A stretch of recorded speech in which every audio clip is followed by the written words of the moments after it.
que nós não conseguimos concluir na quarta-feira, que é o versículo 24.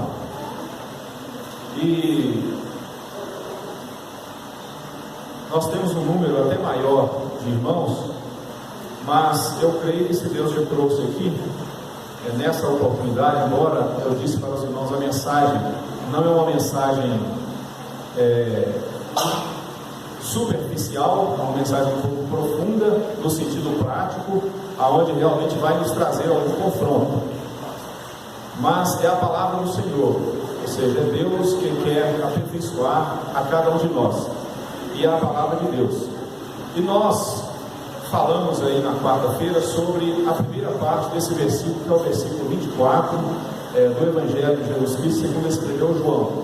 Nós já vamos abrir, fazer aqui a leitura, já de uma vez, do versículo 23 e do versículo 24, porque no domingo passado nós comentamos o versículo de número 24, aliás, o versículo de número 23, e vamos pontuar isso aqui brevemente. É o versículo 23 do capítulo 4 do Evangelho de Jesus, segundo escreveu João. Você tem a sua Bíblia?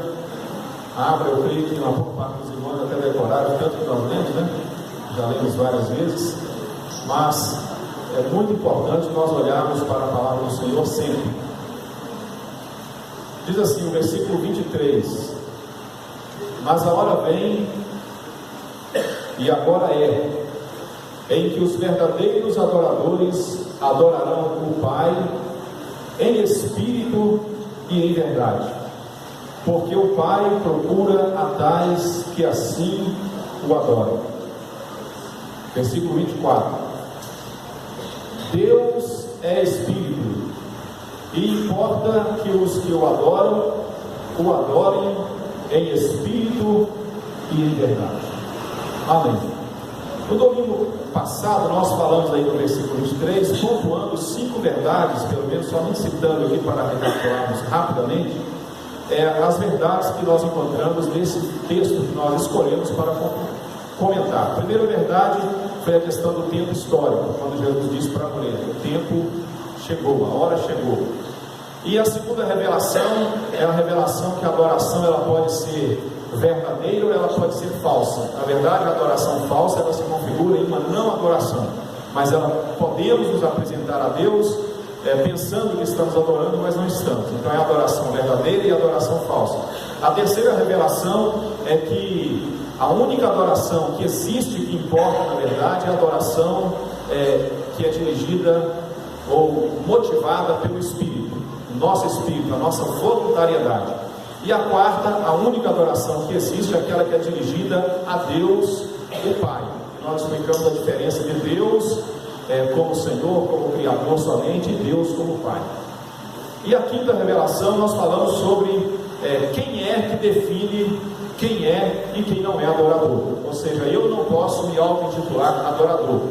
Na verdade, se eu sou um adorador, quem vai dizer isso é Deus, porque o verdadeiro adorador são aqueles que são encontrados pelo Senhor e conseguem adorá-lo. Os demais não são.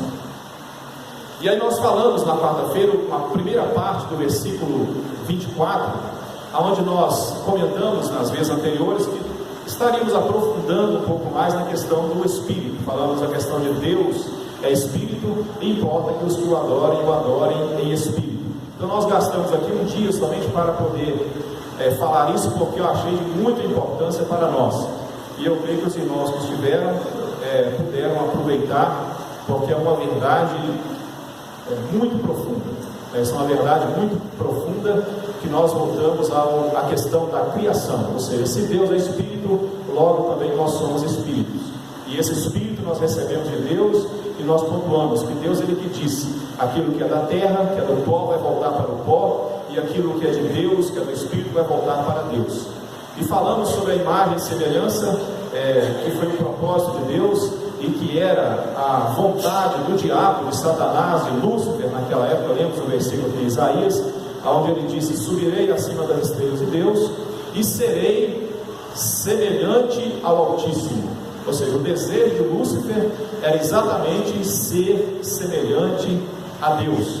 E aí Deus resolve, depois de o diabo tentar fazer isso, Deus resolve criar o homem à sua imagem e semelhança.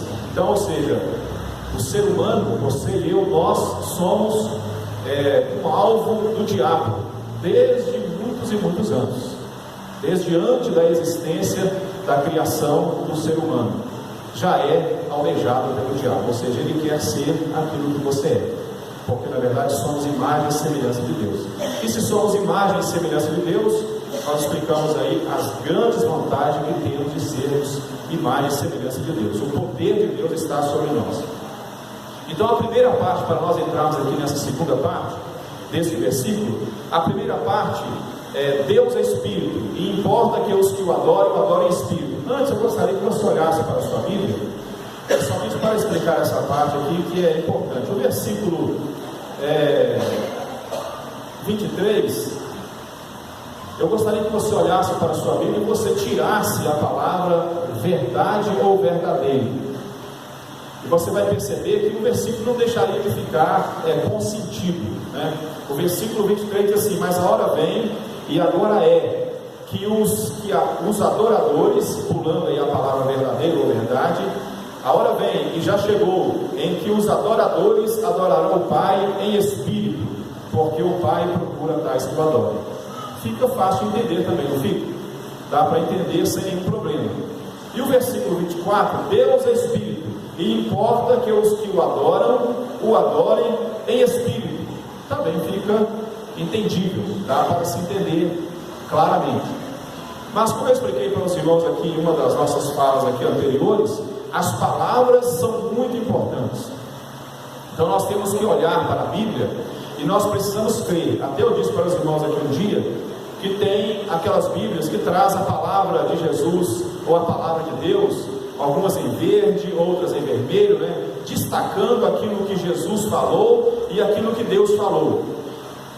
Essa Bíblia, eu creio que ela traz uma facilidade para algumas pessoas, mas ela, na minha opinião, ela não é uma Bíblia. Eu tenho essa Bíblia, eu tenho várias Bíblias, né? Já expliquei para os irmãos aqui, e comprei mais uma sábado, né? Os irmãos que estavam lá comigo viram uma Bíblia diferente também.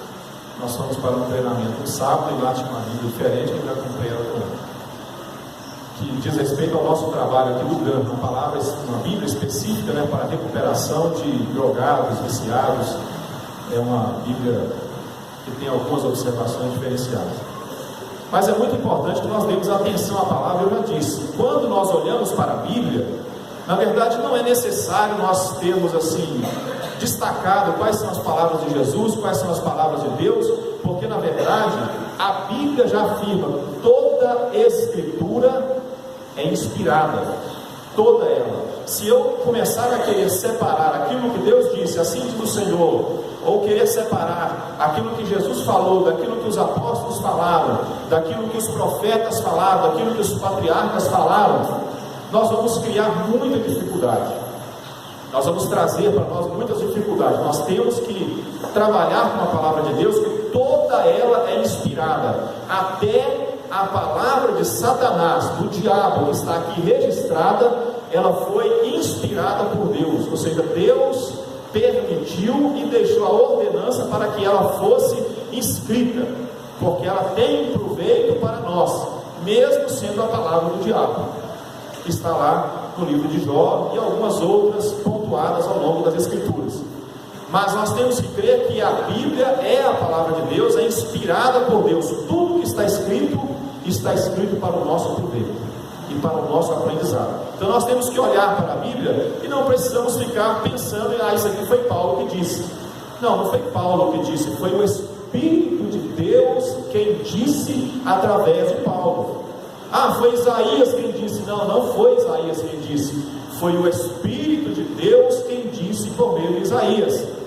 Mas isso foi o diabo quem disse. Não foi o diabo quem disse. O diabo disse, mas o Espírito Santo ordenou ao escritor que escrevesse aquilo que o diabo disse, porque ele sabe que é proveitoso, que é necessário para todos nós. Então nós temos que olhar para a Bíblia e destacar essa importância das palavras. Por isso eu quero destacar aqui, então, esse texto, tanto o versículo 23 como o versículo 24, aquilo que diz respeito, importa que os que o adorem em espírito, ou seja, esta é a maneira que nós podemos olhar para a Bíblia e deixar claro que, para nós, que esta parte, adorar a Deus em espírito, diz respeito ao nosso relacionamento com Deus no que tange a adoração. Importa que os que adoram a Deus, o adorem em espírito.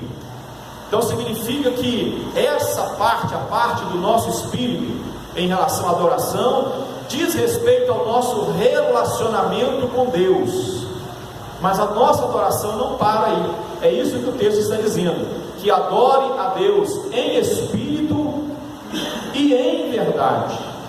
Então a parte adore a Deus em espírito não necessita da verdade, porque na verdade, ou vamos dizer assim, no relacionamento com Deus não existe mentira, porque na verdade aquilo que você pensa que você está dizendo para Deus que é mentira, que não é verdade, não é, porque Deus conhece toda a sua vida. Tudo que você faz, tudo que você pensa, tudo que você imagina, todo o seu ser Deus conhece. Então no relacionamento com Deus não existe a questão da mentira. Existe para você, mas no relacionamento com Ele não, porque Ele tudo sabe, tudo conhece, tudo vê. Então essa parte da verdade, então nós citamos aqui na quarta-feira, que adore a Deus em espírito e em verdade, é o que é a verdade. Então o que é adorar a Deus em verdade, ou seja, o que é a verdade diante de Deus? Jesus já disse: eu sou o caminho, a verdade e a vida. E quando Pilatos o questionou, quando ele disse, conversando ali com Pilatos, ele questionou: então o que é a verdade? E ele simplesmente não respondeu, ele não deu muita atenção a isso, porque na verdade não teria nenhum proveito ficar ali explicando naquela hora para Pilatos o que é a verdade. E até hoje o problema está de pé. O que é a verdade? Não é? As pessoas tentam explicar o que é a verdade, mas a verdade ela precisa ter um princípio. É verdade que essa cadeira é feita de madeira? Sim, é verdade. Mas como que você prova que essa cadeira é feita de madeira? Você olhando de perto você pode perceber, mas hoje tem plástico que parece madeira, não tem?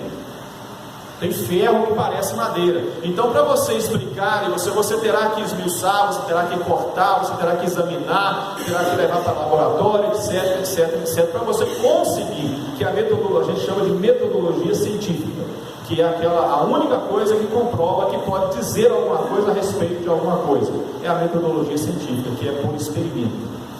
Mas no que se relaciona a Deus, não existe essa questão, porque nós não servimos a Deus por experiência, nós servimos a Deus por fé.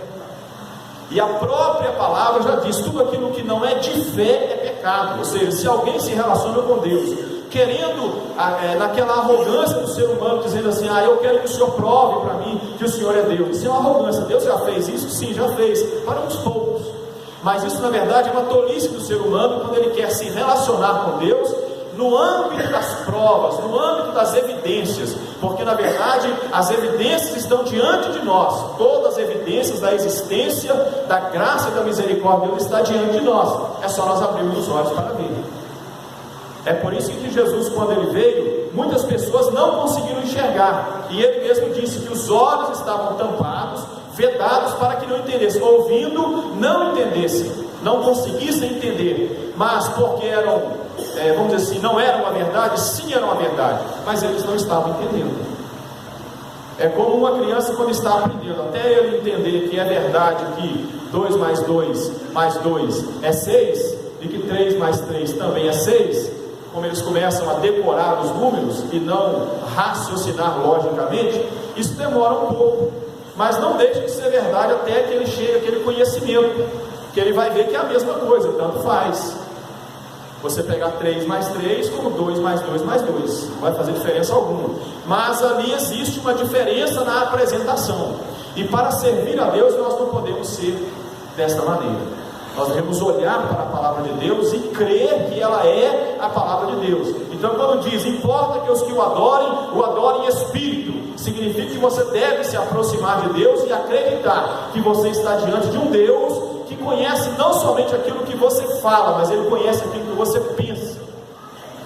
Vai muito mais além. Então você deve chegar diante desse Deus, livre de mentira, livre de engano, livre de qualquer máscara, de qualquer coisa que possa camuflar quem você é, ou tentar impedir de que alguém veja quem você é na verdade diante de Deus. Porque diante de Deus, todos nós estamos nus em todos os sentidos, ou seja, não tem nada que possa ocultar alguma informação em nós de Deus, nada, absolutamente nada. E isso é importante nós entendermos, que é a primeira parte desse versículo, que é o nosso relacionamento com Deus. E agora nós vamos para essa parte prática, para nós pontuarmos aqui. O tempo não vai ser assim totalmente suficiente, mas nós vamos pelo menos pontuar aqui, para ver a parte prática. Então a parte espiritual está muito clara. Nós viemos para aqui hoje, como eu disse para os irmãos aqui outra vez, se você vem aqui somente como se você estivesse assentado em um lugar, ou em pé, você estivesse aqui posto diante de algumas pessoas, ou diante de um pastor, diante de um obreiro, diante de um pregador,